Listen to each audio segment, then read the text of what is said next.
Hi everyone, I'm Edric. I'm Joy. Welcome to HE Dialogues, where we help you. Get it right from the start.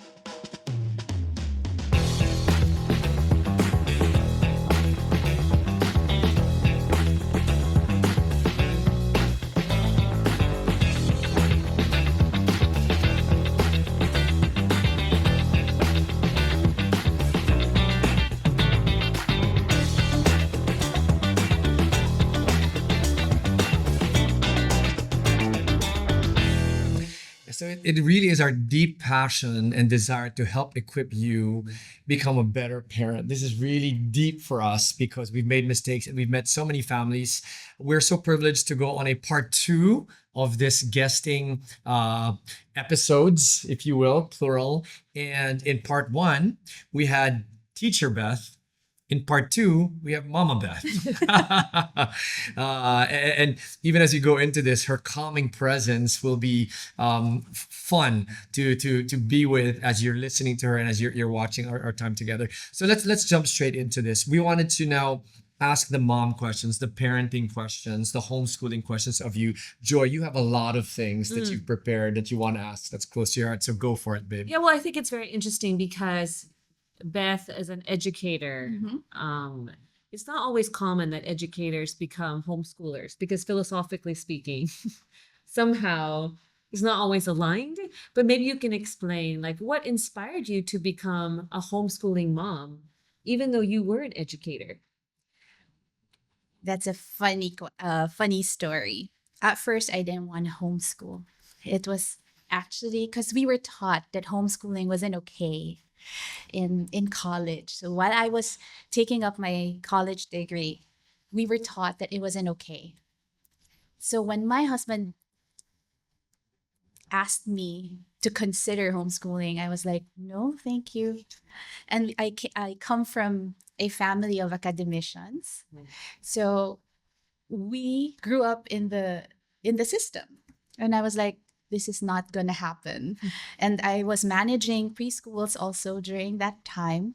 So why will I homeschool when I can just bring my kids to the preschools I manage and make my kids stay there?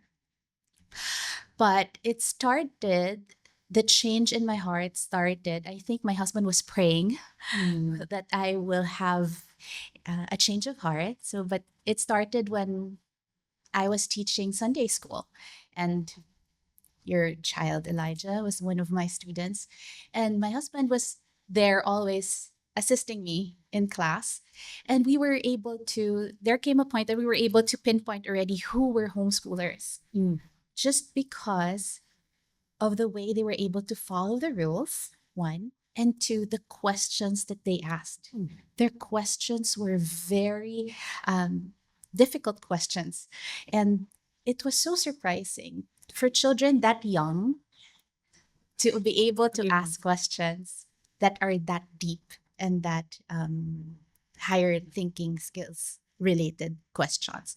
So we were talking, my husband and I were talking, and how come we can pinpoint already?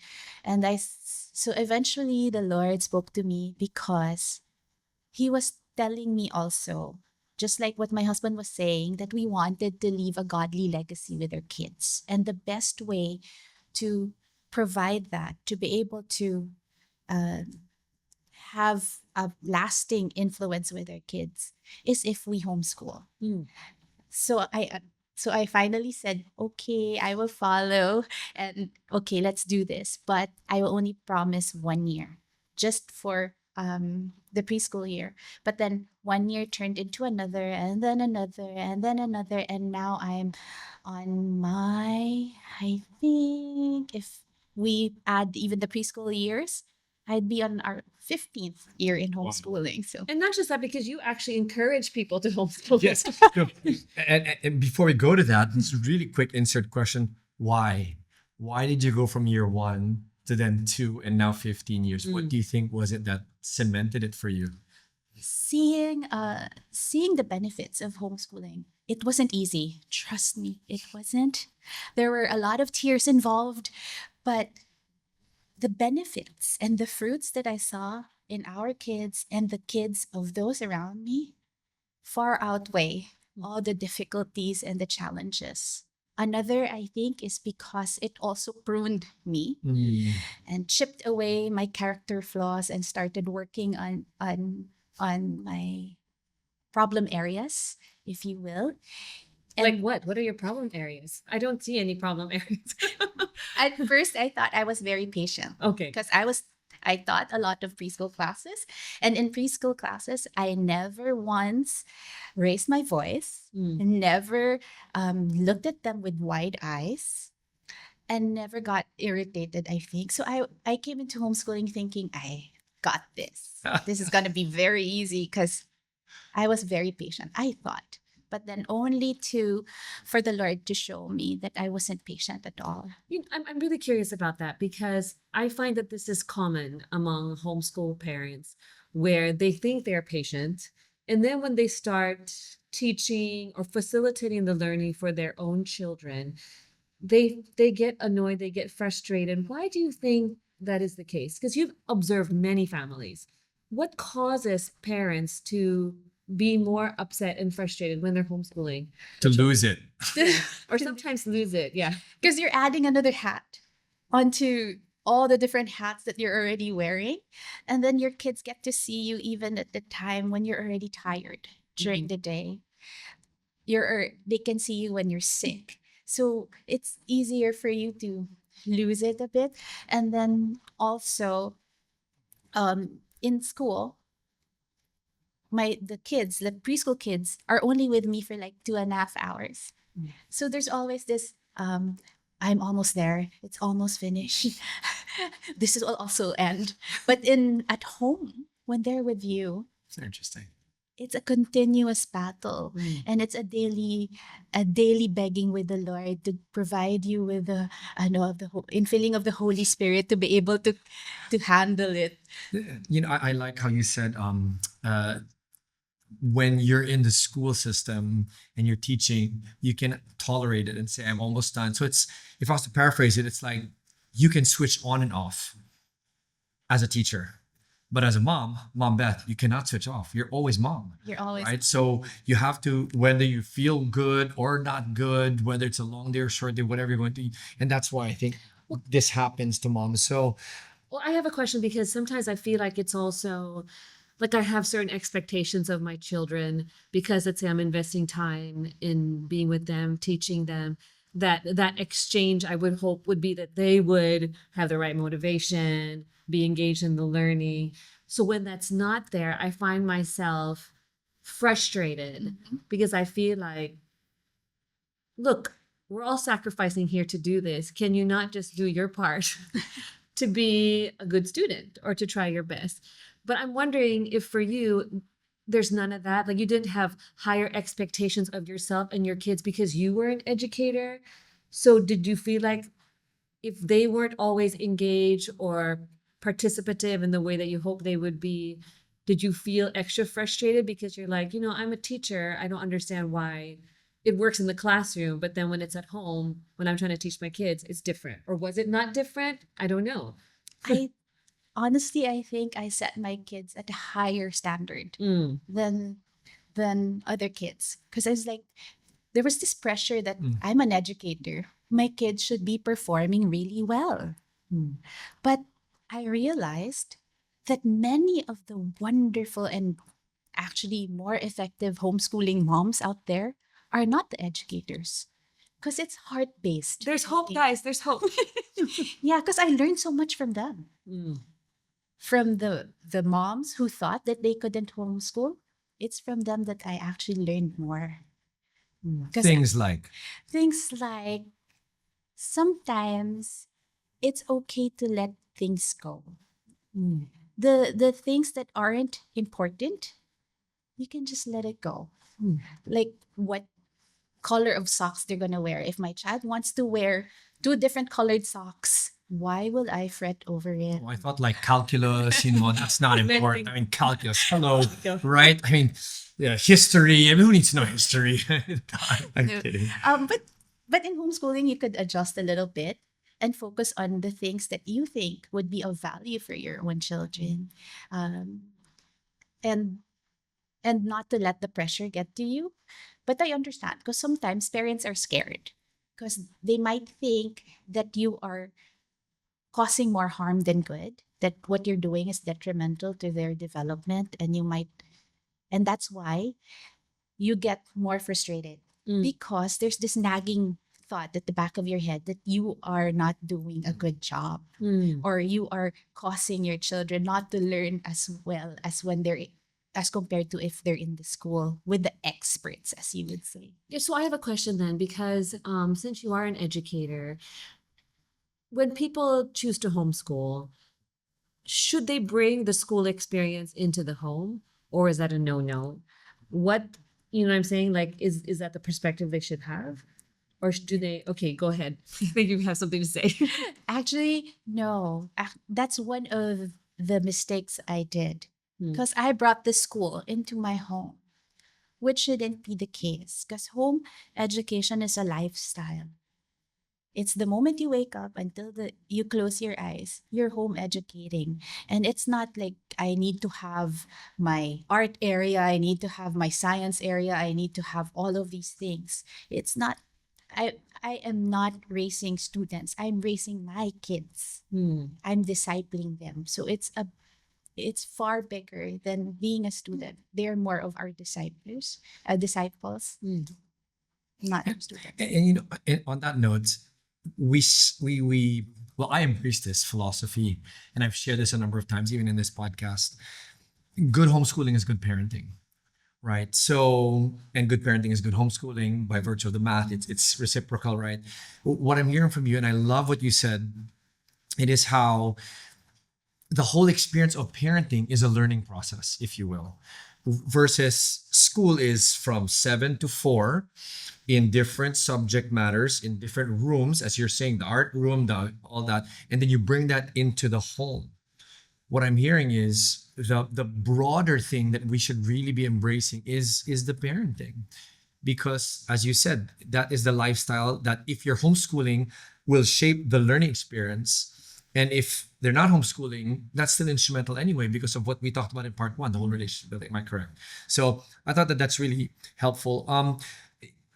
Early on, when you were expounding on your journey, I want to just unpack that a little bit more now. Beth was talking about benefits. You said you saw some benefits of homeschooling that kept you going, but we did not hear what those were in your As a lenses, mom. especially as a mom slash educator, right? So what would you say those are that have kept you going, that have not just kept you going as mom and educator and homeschool mom Beth, but as someone who's now championing it and telling other people, and you actually have your own homeschooling hub where you help people there, right? So what are those? The thing that comes to my mind, the first thing is that I am able to see my children develop holistically, like in the look 252 model, wherein we're able to target the child's cognitive, social emotional, spiritual, and physical domain of our kids. But because we're homeschooling, we're able to target all of those. Unlike when you're, for example, in a conventional school, sometimes they focus too much, or their main focus is the cognitive. But here we can adjust it and really individualize the learning of the kids. So I get to see that even if he has difficulty in some areas, I can focus on the things that that he really needs help, or my kids really need help at that particular time. Did your kids have areas where you felt like, okay, we need to focus more on this? Oh yes. Like what? A lot. I'm curious. Well, number one, character, of Okay. course, which is the basic. The beauty of homeschooling is we can focus on the character first, and we can nip it in the bud whenever we see character flaws start to emerge. Unlike when they're in school, you get the report after a few days, right? So it could have already aggravated throughout that period. But now in homeschooling, since they're with you, you get to see what you need to nip in the bud and focus and address now. And then they had problems also with math. They had problems with their diligence, which is also part of character, and also their journey with their walk with the Lord is another. So every year there's a different thing. But, now looking back, so 15, 16 years of homeschooling, do you have any stories that you would like to share to encourage, other people who may be considering it? And I like what you said, because at the end of the day, parenting and homeschooling, it's really about discipleship, right? So whether you homeschool or not, we always have to consider what it means to disciple our children, to know God, to love God, to have a relationship with God, to obey God. So what comes to mind when you think of the fruit of your journey in your children? My firstborn is just 16, my second is 11. And I feel like there's still a lot of fruits that I'm going to see in the future and praying for that. But I have seen how their relationship with the Lord has deepened and how resilient they have been. Especially with my firstborn, he had one trial after another in a span of a few months, wherein his life was supposed to change drastically because he was supposed to get a go through medical surgery that will entail a lot of changes in the way that he would live, and that he would not be able to do one of the things that he passionately loves. And for me, it was devastating. And I felt like I was the one who was crying more. But him, I saw how strong he was, that it was through him that I was even touched. That it was through him and how he reacted and how he dealt with the trial after trial after trial, how he went through it, just clinging on to the Lord and the promise of the Lord, that that he was able to testify and make others see the love of the Lord. And that's something I that he won't learn from any book. Well, from the Bible, but he won't learn it. But he was able to do it because I would like to think as a benefit of the long journey of homeschooling and living and being and learning together about the word of the Lord. And it's interesting because earlier when we were talking, you also mentioned that since he's going into senior high, you decided it was time for him to transition into the conventional school system in preparation for college, because he's a major athlete, right? He's a footballer. And can you just share, because you were concerned that on the test he may not do so well in math, but then it turns out that what? Okay. My son was a bit scared about, going into the conventional school, because he felt like he might not be that prepared because he didn't go through the rigorous math training, especially for math, because that is not really my strong suit. But we did it in a very gentle learning. We did math in a gentle learning way.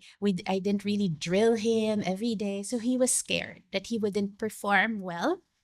But then he messaged me in the middle of during break in school to say that they just had a diagnostic.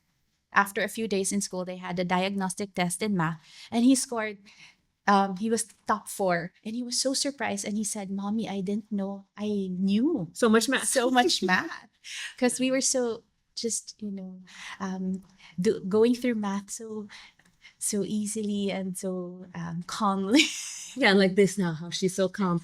But I think it's because you mentioned something which I think is really important for us to hear. Like in everything that we teach our kids, it's not about the knowledge, it's about the application. And you mentioned that math was taught in a way that we apply math in our everyday life. So it's like everything that we teach our kids, whether it's math or other subjects or anything, it's not just I'm going to dump knowledge on you. But in everything that we're learning, how does this impact us and how do we apply it? And that's what solidifies the learning. And that's why, praise God, he did well in math. No, and then he said that he was able to notice it. That he said, "Mom, you know what I appreciate about homeschooling? One of the things I appreciate about homeschooling and being homeschooled for all my life is that I think and I believe that I am able to find and how math and the different subject matter areas are related in daily life, and I'm able to apply them. I may not memorize a lot of things, but I'm able to see how that is seen or applied in real life. That's wonderful. Mm. I want to close Sure. with a couple of questions. The first is if you could give closing tips. Let's wear two hats. Let's close from an educator standpoint first. What tips would you give to homeschooling parents, knowing what you know on that side as they apply it in their journey? Top tips from Teacher Beth. Top tips is that number one, I'll go through the criteria of what quality education is. According to researchers, the criteria for quality education are, I put an acronym to so that we can remember more. Such Let's a call good it- teacher. Okay, go for it. Let's call it DREAM. The first one, D, is for the development of the whole child. Always try to create goals for all the domains of your children: cognitive, physical, social, emotional, and spiritual. Don't forget one because they're all interrelated. If you forget one or you fail to notice one and not plan for it, it will pull down the others. Next is R. It has to be relevant content. So the paradigm shift now is that we have to do the 21st century, which entails practicing the C's, which is collaboration, communication, creativity, and critical thinking. So target all of those to make it relevant, because no matter what career path they will choose in the future, if the child has all those 4 C's, they will be able to succeed and go through their careers well. But let's add the fifth C, which is character.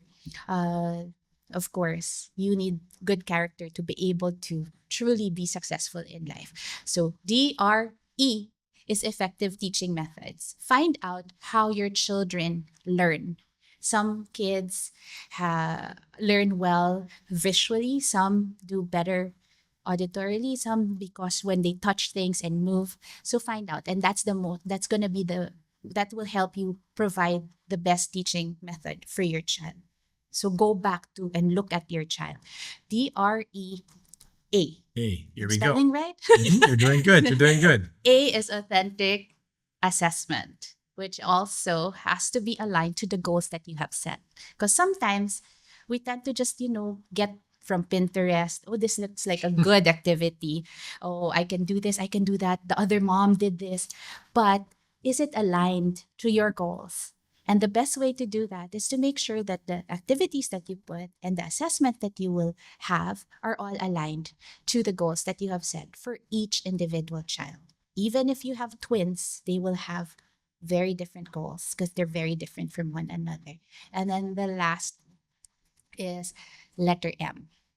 Okay, meaningful learning and meaningful conversations.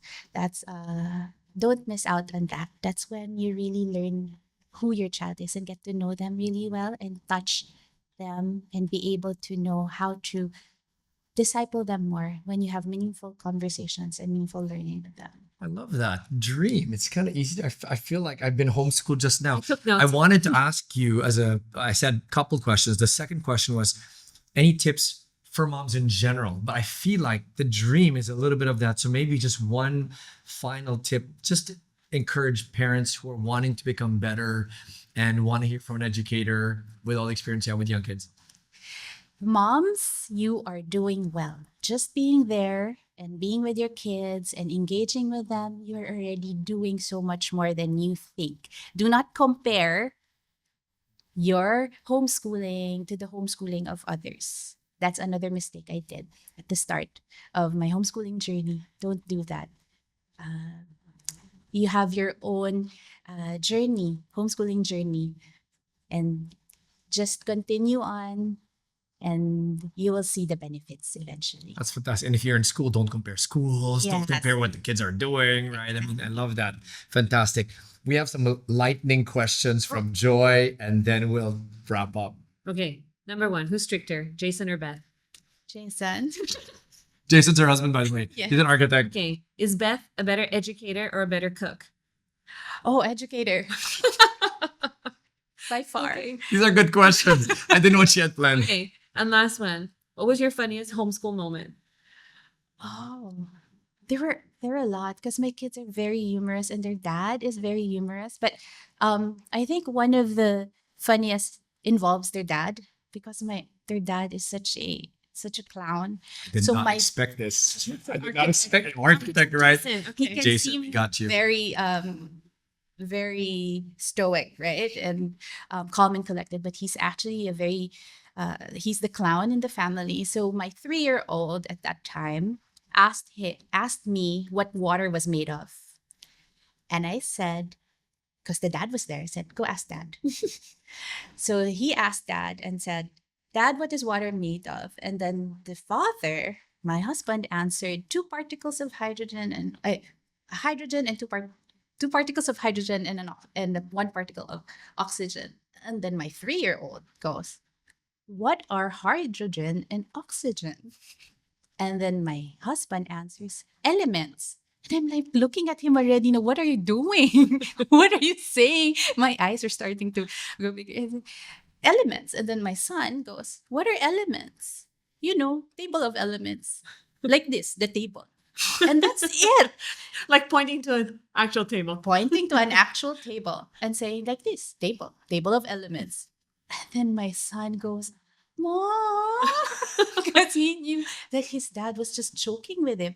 But the dad didn't even correct it. He was just laughing and stopped. It's okay. He was 2 years old. I think you had a lot of time to repair that over the years. No, but so I That's had to what take not to over. do for those who are listening. So I had to take over and say that everything around us are made up of very, very, very, very, very small things. And that when certain things bond together, they create something. And that's water.